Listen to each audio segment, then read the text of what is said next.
They seek him here, they seek him there. Those Frenchies seek him everywhere. Is he in heaven or in hell? That damned elusive Pimpernel. Greetings, friends of liberty.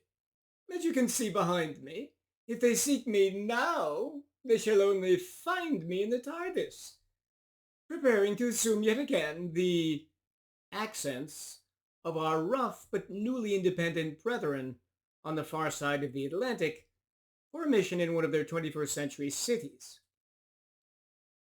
But by manner of passing the time en route, in this video I shall briefly comment on Bari Weiss, former New York Times editor, founder of her own productive Substack, and frequent commentator on the rise of political correctness, who in November of 2021 wrote an article for Commentary magazine entitled, "We got here because of cowardice, we get out with courage."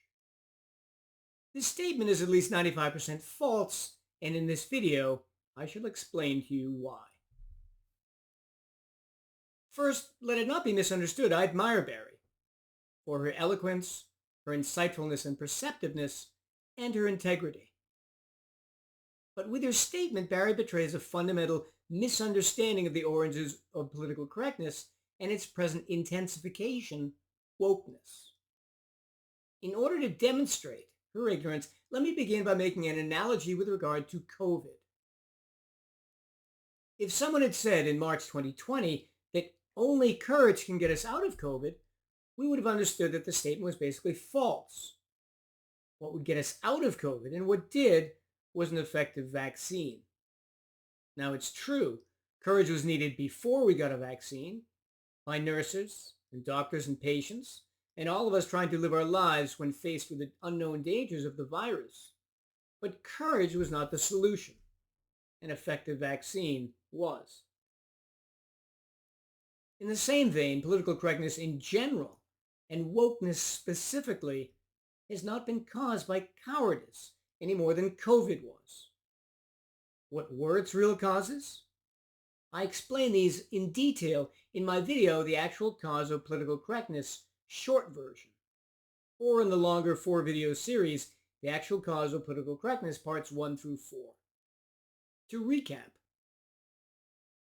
political correctness was partly caused by the huge amounts of federal monies after World War II given to colleges and universities, either directly or through student aid. It created, in the end, thousands of politically correct departments throughout the country in the humanities, from which much of the present politically correct ideology that has colonized our universities has come. Black studies, white studies, diversity studies, women's studies, queer studies, cultural studies, fat studies, and disability studies, ad nauseum, ad infinitum. Wokeness comes overwhelmingly from the denizens of these departments and from any other affiliated departments such as English, sociology, anthropology, and social psychology. Not from the hard scientists, mathematicians, or until recently our counselors at law. B, the nonprofit status of private colleges, with their many types of tax exemptions and the third-party funding of state universities. These state privileges have led, over the whole course of the 20th century, to a system of higher education whose curricula was increasingly weakened by the inability of the public to control the content taught in those universities, just as now, where the liberal elites, and not the public in general, support wokeness. C, finally, various aspects of the Civil Rights Act, such as Titles 7 and 9, which are direct violations of our civil liberties of free speech and association, and likely also unconstitutional.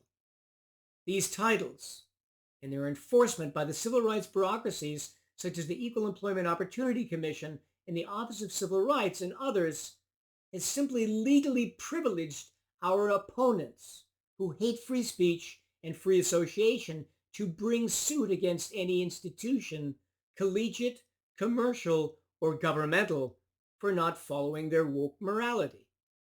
And thus, the exact results we see today in society. Note that given that liberals and their increasingly publicly controlled educational system have directly led to the rise of politically correct and woke ideologies and institutions, there is some irony in Bari, a liberal, telling us that we need courage instead of the simple removal of the actual factors which have caused the whole problem. So, what should Bari's title have been? If I may be allowed to suggest an editorial revision for Editor Weiss, only the governmental influence on American higher education, both direct and indirect, got us into this, and only its removal will get us out. Finally, in conclusion, let us ask, is Bari right at all? Do we need any courage?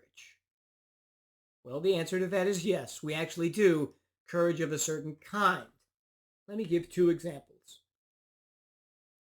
Number one, I would invite Bari, if she hasn't already, to examine one aspect of what I've just said about Title VII, in part by reading legal scholar Gail Harriet's excellent recent paper entitled The Roots of Wokeness, and then on her Substack, if upon further study she actually understands why repeal of Title VII's disparate impact clause, and even further, as I argue, Title VII itself would offer a very needed corrective, to come out and say so.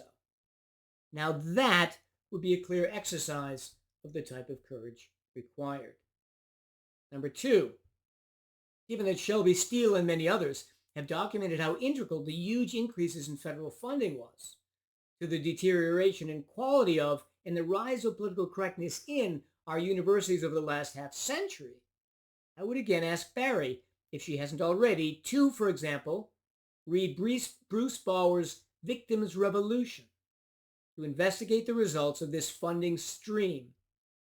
And then, as she must, if she understands what's happening, to immediately argue on her Substack for the discontinuance of all governmental funding, direct and indirect, for higher education. That, too, would be an example of the type of courage required. On that note, I bid you well, and remain as ever the Scarlet Pimpernel.